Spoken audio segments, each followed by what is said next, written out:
parce que tu as permis que nos pieds foulent cet endroit. Ce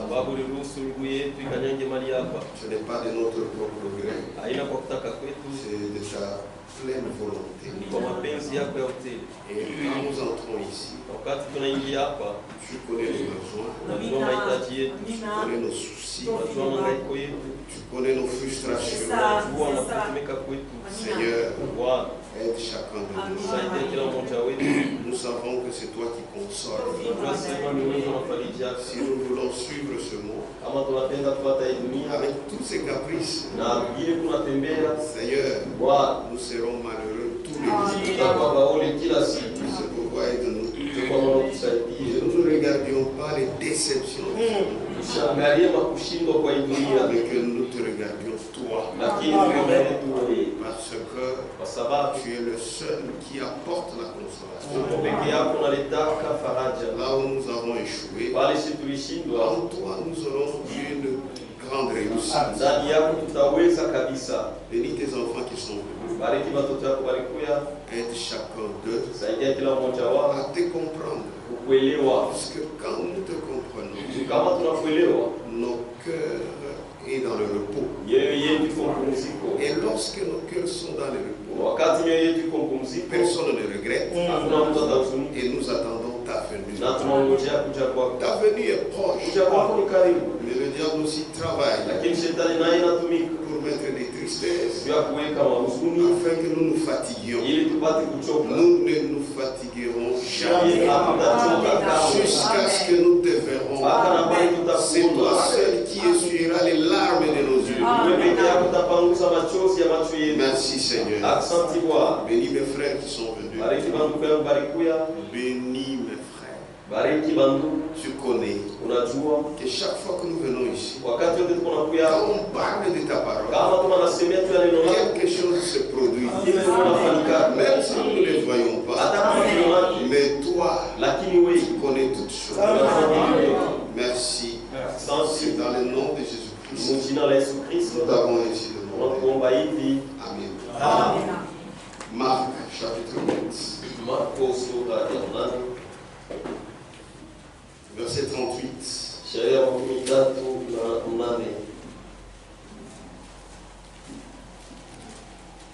Marc chapitre 8.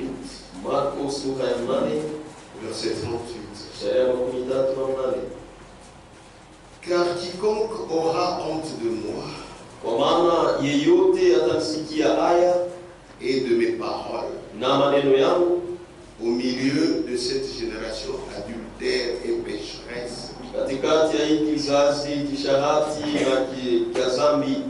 le Fils de l'homme aura aussi honte de lui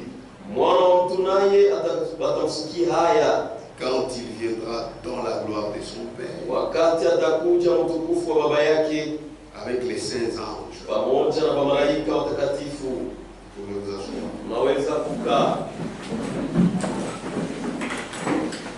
Car quiconque aura honte de moi et de mes paroles au milieu de cette génération adultère et pécheresse, le Fils de l'homme aura aussi honte de lui quand il viendra dans la gloire de son Père avec les saints anges. N'ayez pas honte de Jésus et de ses paroles. C'est ça le thème. Il est au tableau. Notre Jésus n'est pas un muet. Il parle. Il est le Seigneur. Il conduit. Il dirige par sa parole. Voilà pourquoi. Parce qu'il parle. Il conduit son peuple par sa parole. En ce moment-là, celui qui cite le nom de Jésus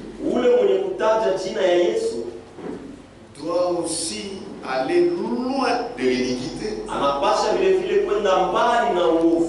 Car c'est dans la parole de Dieu que nous connaissons l'iniquité et que nous connaissons ce qui est la parole de Dieu. Voilà pourquoi lui-même se compare à un berger. Et il compare ses disciples aux brebis. Et il compare sa parole à la voix du berger. Donc quand on parle de Jésus, il est le Seigneur. Il conduit, il donne des commandements, il donne des ordres. Et ces ordres, ces commandements, c'est sa parole. C'est bien de citer les noms de Jésus. Tout le monde le fait. Même quand il se heurte contre une pierre. Jésus. C'est bien, c'est pas mauvais. Quand quelque chose arrive, Jésus. C'est pas mauvais. C'est bien.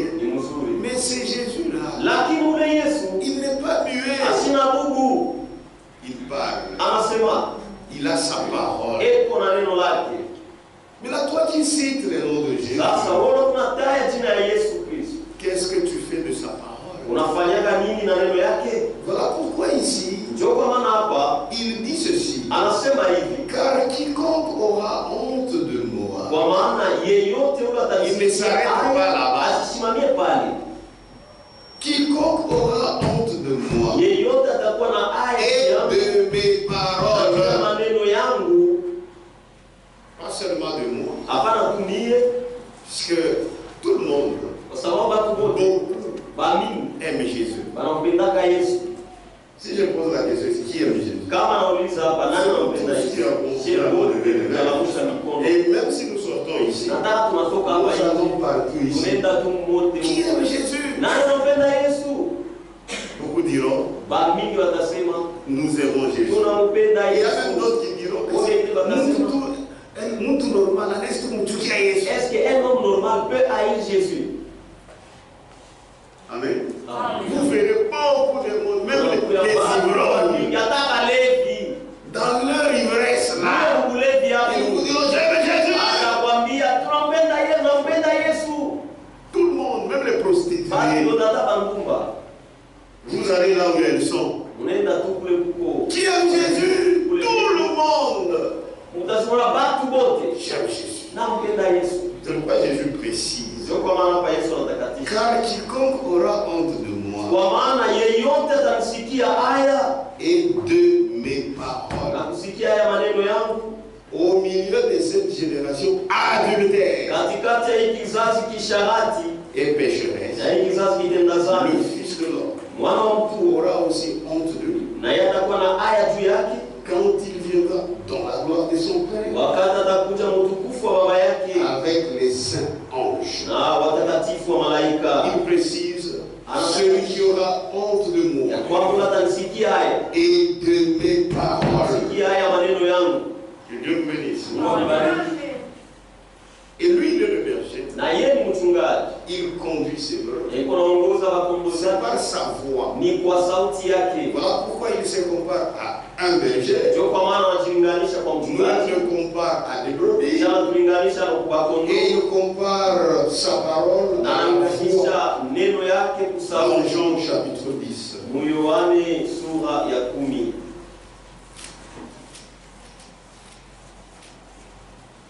À partir du verset 14. Je connais mes brebis. Et elles me connaissent. Ces brebis ici ne sont pas des brebis avec les queues. C'est toi et moi. Je connais mes brebis. Et elles me connaissent. Verset 15. Comme le Père me connaît. Et comme je connais le Père, et je donne ma vie pour mes brebis. Maintenant, verset 5. Elles ne suivront point un étranger. Mais elles fuiront loin de lui. Lakini batenda mbali sana naye. Batakimbia mbali. Elles ne suivront point un étranger. Abatamfuata kama mgeni. Elles fuiront loin de lui. Lakini batakimbia mbali sana naye. Pourquoi? La réponse est donnée. Parce qu'elles ne connaissent pas la voix des étrangers. Ces brebis-là, pas des brebis à queue. Non, non. C'est toi et moi. Dieu nous compare à des brebis. Et ces brebis connaissent sa voix. Et cette voix-là, c'est la parole de Dieu. C'est ça la voix. Ces brebis connaissent sa voix. Connaissent la parole de Dieu. Et lui, en tant que berger, il n'a pas beaucoup de peine à conduire ses brebis. Parce que tel que les brebis reconnaissent sa voix, il suffit seulement de faire entendre la voix. Les brebis suivent. Et Jésus dit, elles ne suivront jamais un étranger. Jamais. Puisque en elle, il y a cette reconnaissance de cette voix. C'est-à-dire, en elle, il y a cette capacité de reconnaître que ça, c'est vrai. Ça, c'est faux. Et ce qui est vrai, c'est la parole de Dieu. Elles ne suivront point un étranger, mais elles fuiront loin de lui. Parce qu'elles ne connaissent pas la voix des étrangers. Vous connaissez la voix des étrangers? C'est tout ce qui n'est pas la parole de Dieu.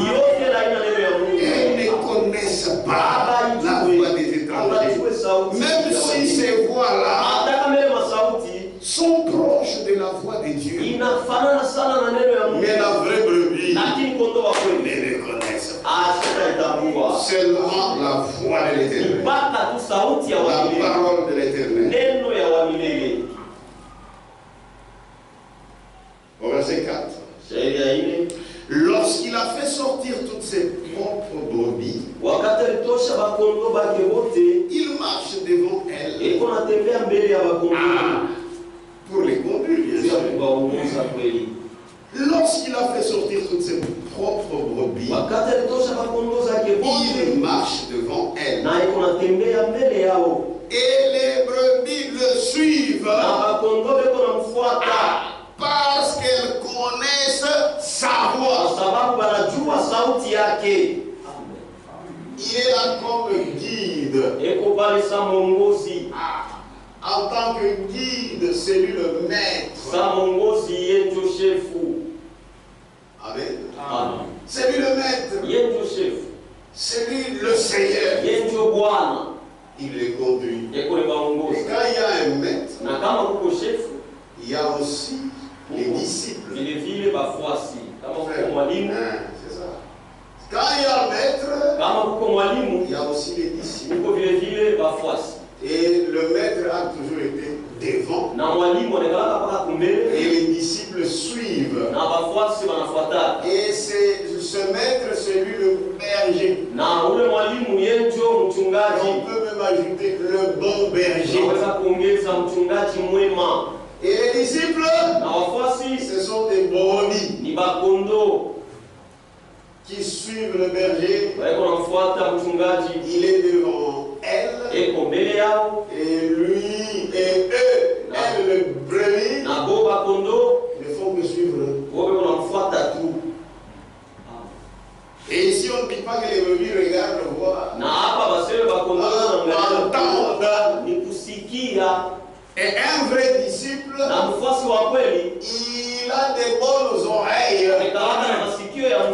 pour entendre, pour écouter la parole. Et écouter comme un disciple. Pas n'importe qui. Hapana mtu yeyote. Comme un disciple. Sa mfuasi. Lorsqu'il a fait sortir toutes ses propres brebis, wakati alitosha bakondo bake bote, il marche devant elle. Eko natembea mbele yao. Et les brebis le suivent. Na bakondo beko namfuata. Parce qu'elles connaissent sa voix. Kwa sababu wanajua sauti yake. Le verset 26. Shairi ya 26. Mais vous. Lakini mwenye. Ce n'est pas vous ici, non. Haina mwenye hapa. Ni bala kanisa kutaya kule. Ce sont ces gens-là qui Pour moi, je crois que vous tous êtes des brebis. Ile mbeba Mungu bakondo. Kama damu yao ya mimi nakuamini. Toi tu ne crois pas, moi je crois ta place. Mais vous, lakini mwenye, vous ne croyez pas. Amwamini parce que vous n'êtes pas de mes brebis. Kwa sababu hamuna bakondo yangu. Donc c'est fini. Kunaishi. Et ici quoi? Na hapa kwa nini? C'est quoi? Ni kwa nini nini? Mais répondez-moi. C'est quoi? Unijibu, ni kwa nini nini? Quoi? Kwa nini nini? Neno. Et puis il faut tomber la parole de Dieu. Napasha neno ya Mungu. Quand on parle de croire, kama nasemea ya kuamini, c'est en rapport avec la parole de Dieu. Inaambatana na kuamini neno ya Mungu. Mais votre faculté de croire, sasa namna hiyo ya kuamini, peut croire toutes choses. Inaweza kuamini vitu vyote. Mais les brebis, elles, lakini bakondogo ne croiront que la parole de Dieu. Wataamini neno ya Mungu tu. Mais vous êtes libre de croire ce que vous Mungu huru kuamini vile unapenda. Mais vous ne croyez pas. Lakini mwe ya muamini. Parce que vous n'êtes pas de mes brebis. Kwa sababu hamuna katikati ya bakondo yangu. Mes brebis. Bakondo yangu. Jésus ne peut jamais se tromper. Yesu ashiwezi kama kujidanganya. Ce que nous lisons ici, c'est ainsi dit le Seigneur. Mes brebis entendent ma voix. Bakondo yangu wanasikiaka sauti yangu. Je les connais. Na wajua. Et elles me suivent. Na wananifuataka. C'est-à-dire, ni kusema, je les avais déjà vus. Nilikuwakalisha kubaona. Dans ma pression. Mkutambulia kujua kwangu vitu. Et j'ai vu même comme elles croiront. Na niliona hata vile bataminiaka. Je vais envoyer ma parole. Tatuma neno langu. Et elles vont croire. Na batamini. Pourquoi ils appellent ces brebis? Jo kwa maana ni baita bakondo yake. Et lui, il est devant ces brebis. Na ye eko mbele ya bale bakondo. Et ces brebis automatiquement. Na bale bakondo mala moya. Sont derrière lui. Beko kumkongo yake. C'est-à-dire quand il marche. Sakame natembea. Il parle. Eko nasema. Il fait entendre sa voix. Eko nasikilizisha sauti yake. C'est pourquoi il suit. Jo kwa maana banafuataka. C'est pourquoi je vous ai dit que notre Jésus n'est pas muet. Jo kwa maana niliniambia Yesu wetu hana bubu. Il parle. Anasemaka. Donc vous ne devez pas avoir honte de lui. Kusema mwezi kuwa na haya juu yake. Et de ses paroles. Na juu maneno yake. Pas seulement avoir honte de Jésus pour naïcha. Hapana tu kumsikia Yesu haya lakini na maneno yake yenyewe. Parce que tout le monde dit Yesu. Kwa sababu Jésus, quelqu'un il tue, il tue Jésus aide-moi. Ce n'est pas ça. Haina vile. Jésus Yesu et ses paroles. na maneno yake. Il ne faut pas les dissocier. Hapana kuyachanisha. C'est une seule chose. Kitu kimoja. Jésus et sa parole. Yesu na neno lake. Si vous voulez séparer, kama unatafuta kutenga kuachanisha, mudamini mandemona. Amen. Amen. Vous connaissez cet exemple? Mnajua ile mfano. Saint-Martin. Mtakatifu Martino. Il était dans son bureau. Alikuwa kama ofisi yake. Il était en train de méditer. Comme tout homme de Dieu le fait. Après c'est le temps, il voit quelqu'un devant lui. Il le regarde. C'est vrai, quand il le voit,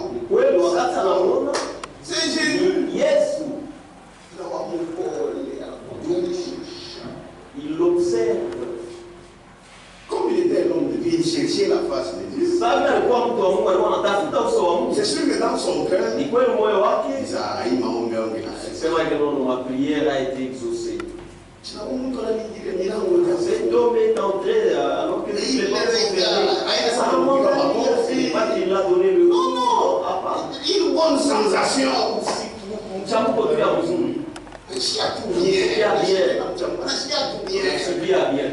la présence du Seigneur. Il l'observe. Où les gens ont regretté. C'est Jésus-là. Parce qu'il ne l'a pas adoré. Il a dit non, je suis venu pour que tu m'adores. Adore-moi. Akamwambia Unyabudu.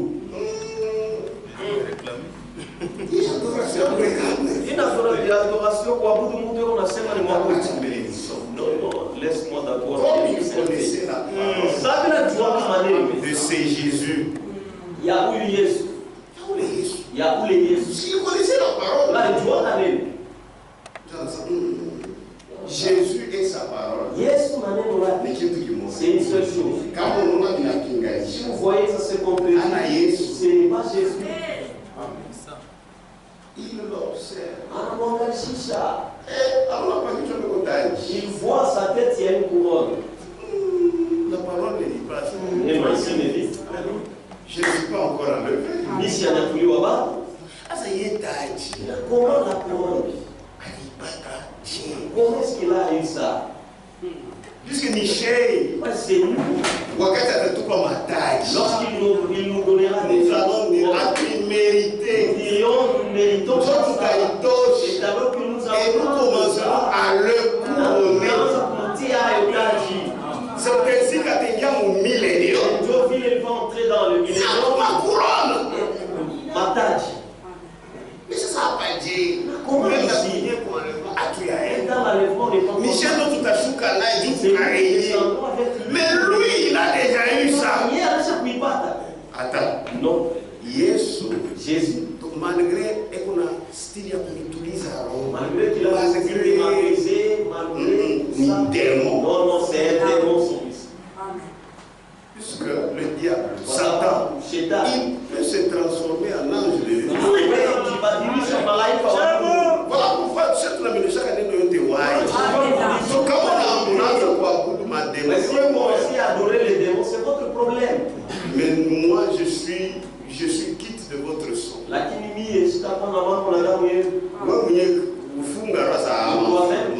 Tu vas commencer à adorer des démons sans le savoir. Amen. Comme ça ne concorde pas avec la parole, nous les démons. Au nom de Jésus, et c'est Jésus a disparu. Et pourtant il a dit c'était. Mais il est parti. Donc c'est un faux Jésus. Puisqu'il n'est pas selon les Écritures.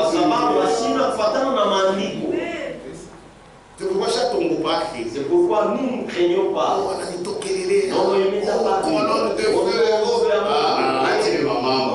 Arrêtez avec vos histoires là. Nous regardons ici. Amen. Puisque Satan c'est un imitateur. Il profète de l'ignorance des gens. Ce n'est pas pour rien que Dieu a envoyé un prophète. Et il a envoyé sa parole. Il a envoyé sa parole.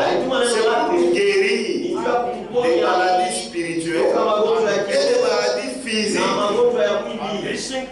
Ne soyez jamais des paresseux spirituels. Ce message c'est un réveil. Ça vient vous réveiller. N'adorez pas n'importe quoi. Mais vous ne croyez pas. Parce que vous n'êtes pas de mes brebis. Mes brebis entendent ma voix. Je les connais. Et elles me suivent. C'est vrai. Ils ne font que me suivre. Pourquoi? Parce que je les avais vus. Au verset 11. Je suis le bon berger. Pourquoi il est un bon berger? Il le dit. Je suis le bon berger. Le bon berger donne sa vie pour ses brebis. Avant de nous oublier, c'est ce que Frère Branham a toujours dit. Jésus, il n'est pas venu au hasard. Il connaissait ses brebis. C'est pour lesquelles il est venu. Mais nous ne connaissons pas. Pour quiconque. Mais lui, Jésus, il connaît. C'est pour ces brebis-là qu'il est venu donner sa vie. C'est pas moi qui dis, c'est la parole. D'abord, c'est la parole. C'est Jésus. Je suis le bon berger. Le bon berger donne sa vie pour ses brebis.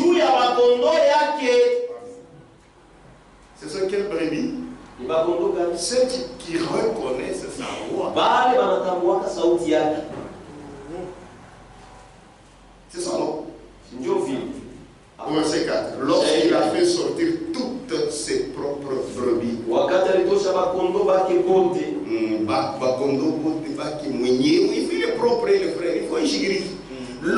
a fait sortir toutes ses propres brebis,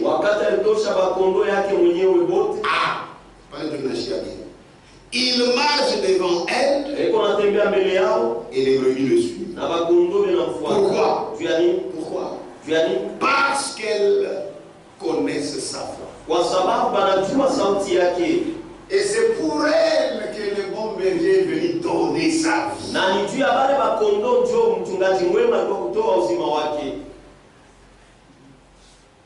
Amen. Et quand il est venu donner sa vie,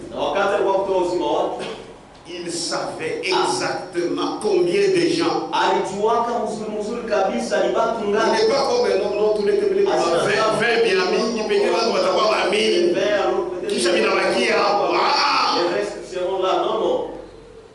il savait combien de brebis. Est-ce que tu es parmi ces brebis? Il faut toi-même te vérifier sur le respect de la parole. Si tu ne respectes pas la parole, on a tout l'âne.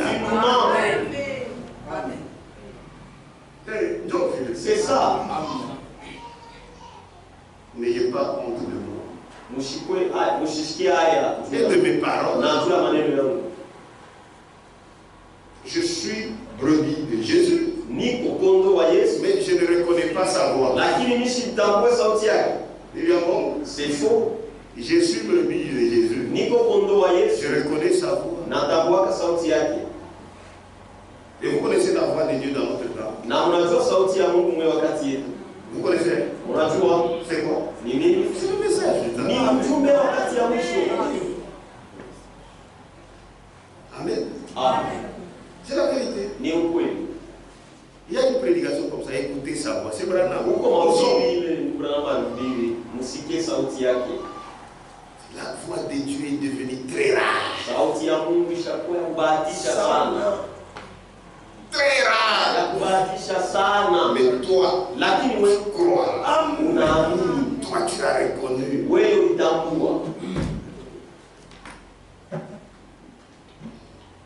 Amen. Je suis le bon berger. Le bon berger donne sa vie pour ses brebis. Mais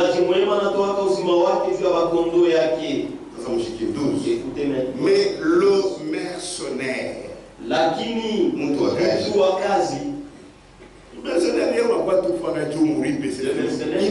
il ne se met pas en peine les brebis. Mais le mercenaire, qui n'est pas le berger et à qui n'appartiennent pas les brebis, voit venir le loup, abandonne les brebis et prend la fuite. Et le loup les ravit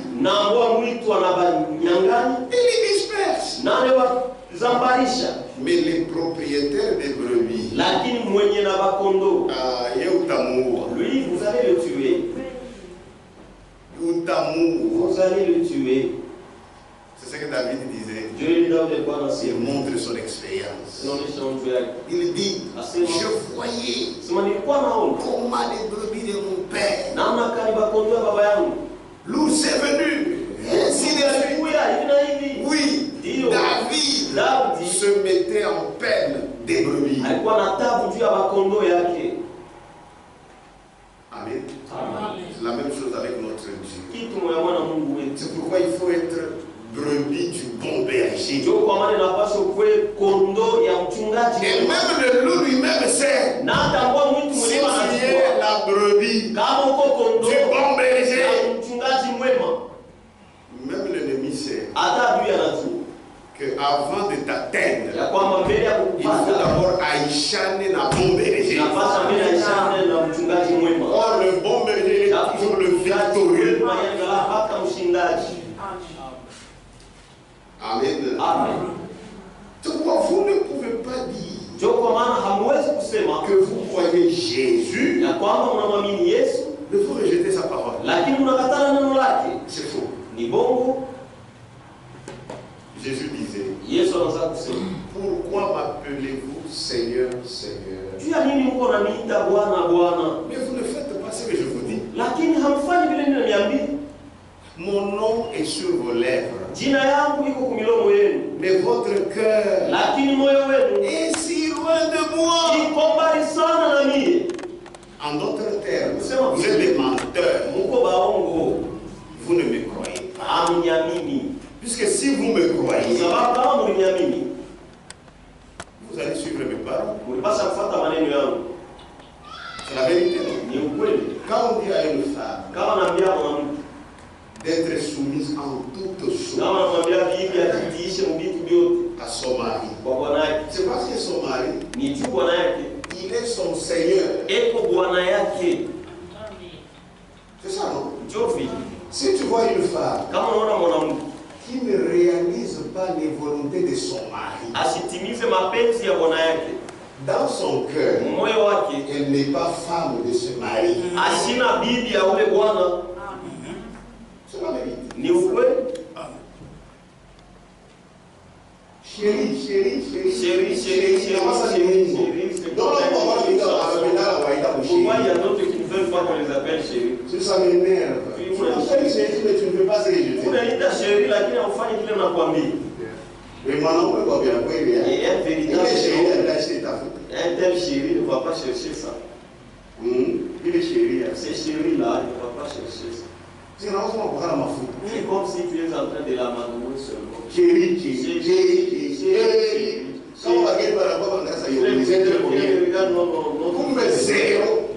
C'est fou. Pourquoi m'appelez-vous Seigneur? Bwana. Mais vous ne faites pas ça. En quoi je suis Seigneur? En quoi je suis mari? Puisque le mari doit vous tawara, sa femme, on ne peut jamais la dominer. Chérie.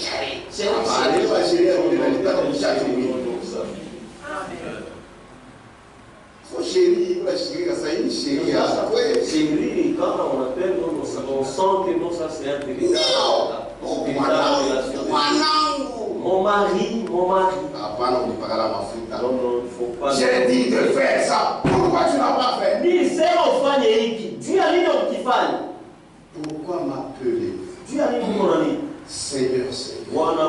Mais vous ne faites pas ce que je vous dis. Mon nom est sur vos lèvres. Seigneur.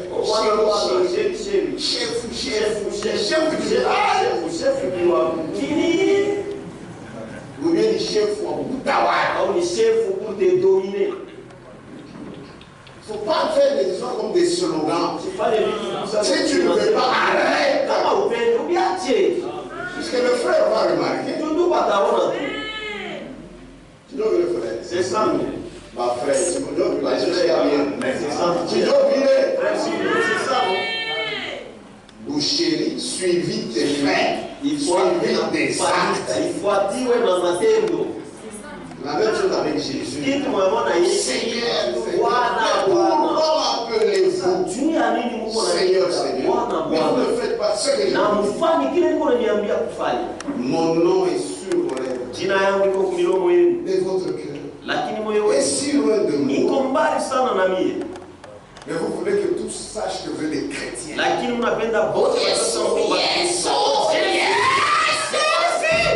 Non, non. Non, ma démon. Vous avez des démons. Excitez seulement Jésus. Mais tu ne fais pas ce qu'il te dit de faire.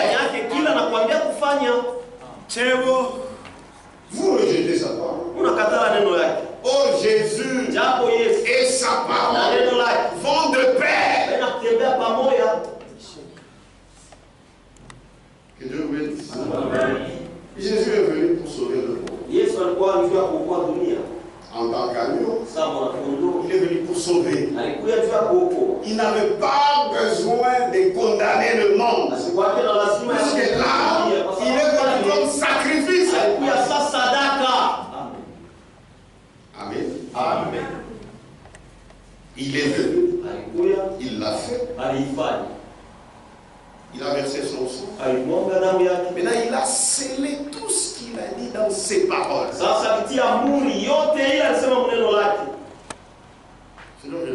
ça. Il dit, tout ça que j'avais depuis l'éternité, je vais accomplir. La preuve de ça, moi-même, je suis le bon berger. J'ai donné ma vie à mes brebis. Voilà pourquoi j'ai versé le sang. Pour dire que ce qui est dans la parole, ça sera exécuté.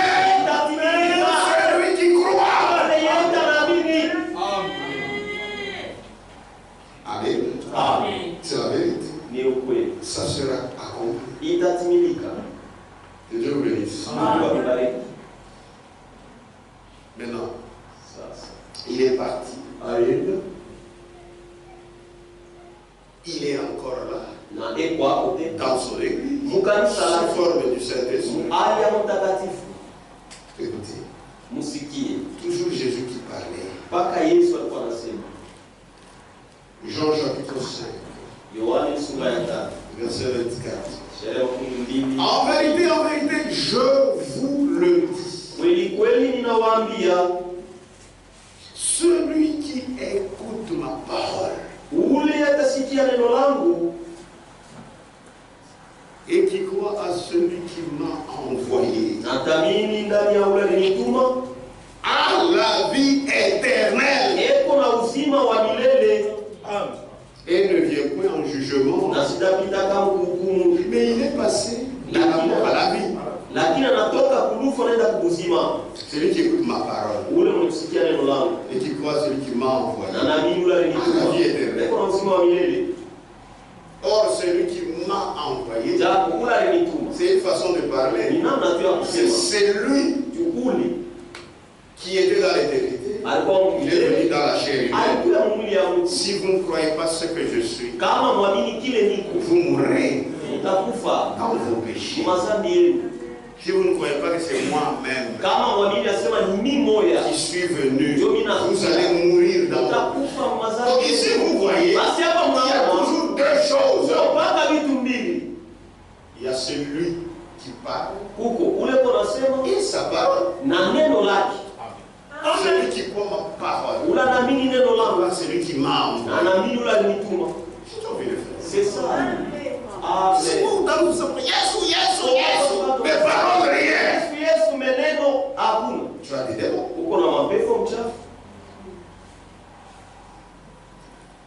Amen. C'est la vérité. Si vous entendez sa parole, croyez-la.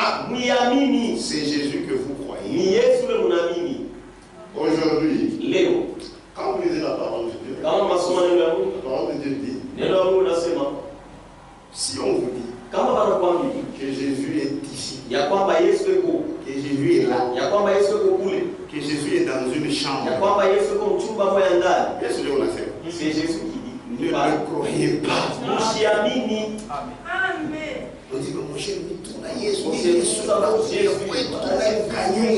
nous sommes avec lui dans la chambre. Vous qui aimez tout voir. Allons le voir. On le voit même. Jésus a dit c'est faux. Amen. Amen. Lakini tunaona aujourd'hui, leo si vous voulez voir Jésus, kama unapenda kuona Yesu, c'est dans sa parole. oui, ndani ya neno lake. Amen. Donc le Jésus que moi je vous montre ce soir, Basi Yesu alikuwa ananionyesha hii magharibi. unamwamini? Vous le croyez? Unapata kujua. Tu as la vie éternelle. Puisqu'il est tel que la parole le dit. Kwa sababu eko mpaka vile neno inasema. Donc si vous entendez sa parole, basi kama unasikia neno lake, c'est sa voix, ni sauti yake. Croyez-la. C'est Jésus que vous croyez. Yesu ule unaamini. Amen. Jean 12. Yohana sura 12. Est-ce qu'on est ensemble? Amen. Jean chapitre 12. Yohana sura 12. Verset 46. C'est Jésus qui parle. Je suis venu comme une lumière dans le monde. Je dois ouvrir ma frère. Amen. Ne dormez pas, mes frères, réveillez-vous. Je suis venu comme une lumière dans le monde, afin que quiconque croit en moi ne demeure pas dans les ténèbres. Mais là-bas il a dit, il connaît toutes ses brebis. Et ces brebis les connaissent. Mais ici il dit, je suis venu comme une lumière dans le monde, afin que quiconque croit en moi ne demeure pas dans les ténèbres. Le quiconque, toi et moi nous ne le connaissons pas. Mais lui Jésus les connaît. Puisque c'est parmi ses brebis. Si quelqu'un entend mes paroles et ne les garde point, ce n'est pas moi qui le juge. Puisque quand je suis venu, c'est comme un sacrifice. Sacrifice à personne. Si quelqu'un entend mes paroles et ne les garde pas, ce n'est pas moi qui le juge. Car je suis venu non pour juger, mais pour sauver le monde. Amen. Amen. Alors tu prends l'écriture. Voilà, Jésus lui-même a dit, ne va jamais condamner personne. Il y a des gens qui sont comme Dieu. Celui qui me rejette. Très bien. Bien. Celui qui me rejette.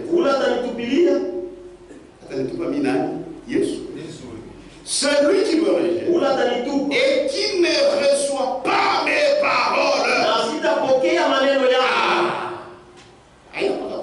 Ce n'est pas seulement mes celui qui me rejette et qui ne reçoit pas mes paroles. C'est pas qu'on va t'amener Jésus, on a déjà levé de la même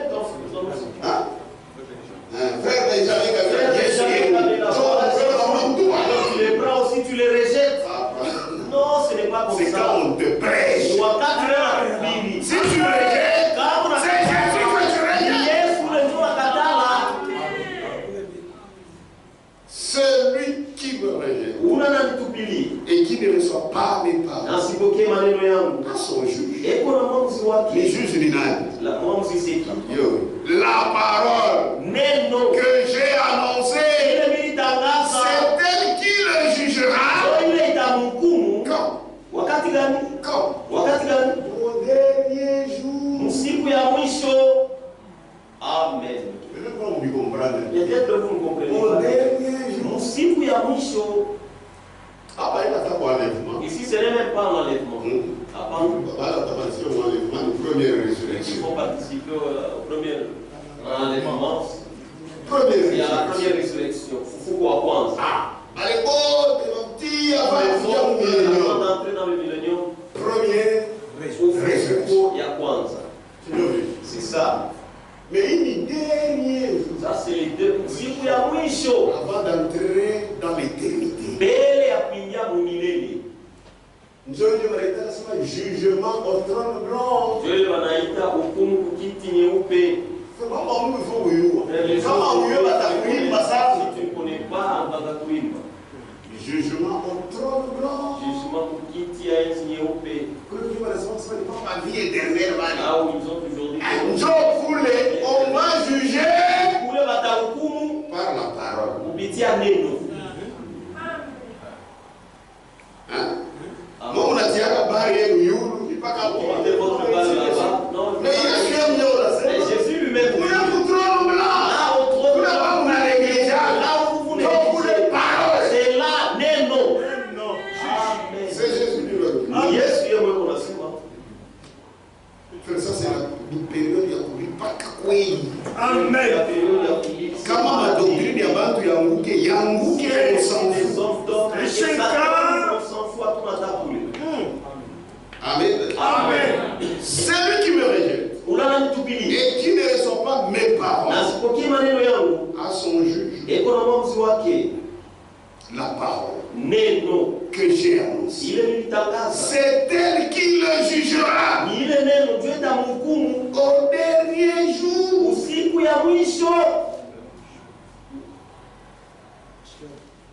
Car je ne peux parler de moi-même, mais le Père qui m'a envoyé m'a prescrit lui-même ce que je dois dire et annoncer depuis l'éternité. Quand il était seul, il avait à dire. C'est le conseil de Dieu. C'est ça, mashauri ya Mungu. Amen. C'est ça. C'est ça la pensée de Christ. C'est ça. Il a dit. Il a été prescrit de dire rien que ça. Il a dit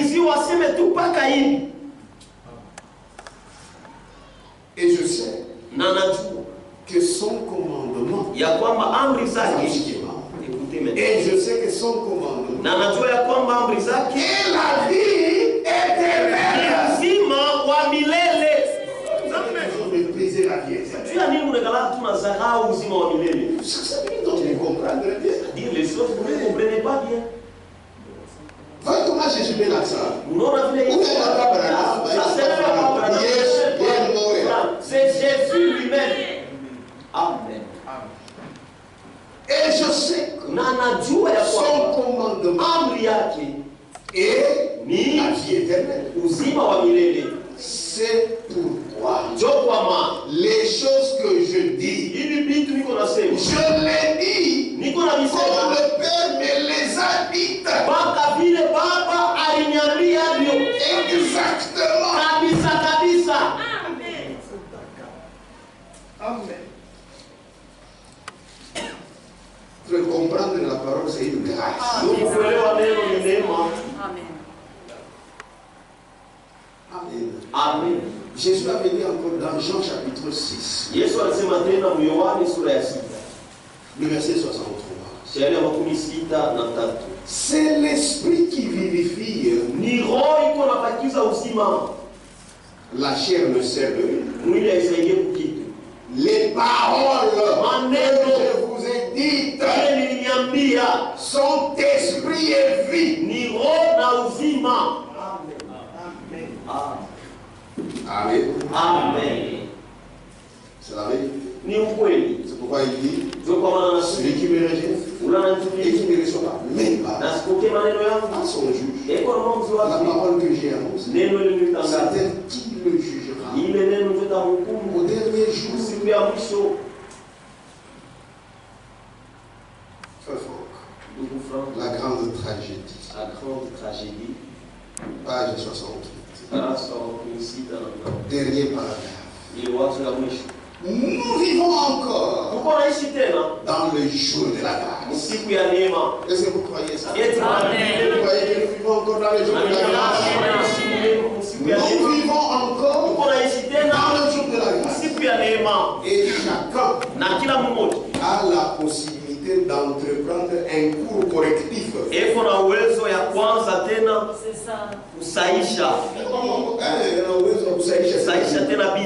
de se placer tout entier aux côtés de Dieu.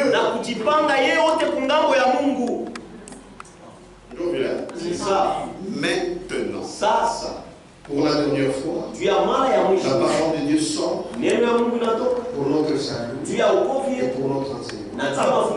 Afin que nous soyons ramenés sur le chemin biblique. Amen. Pour ceux qui ne la suivent pas, la même parole sera pour eux ceux qui les condamneront lors du jugement. Il donne l'écriture que j'ai lue. Jean 12, 48.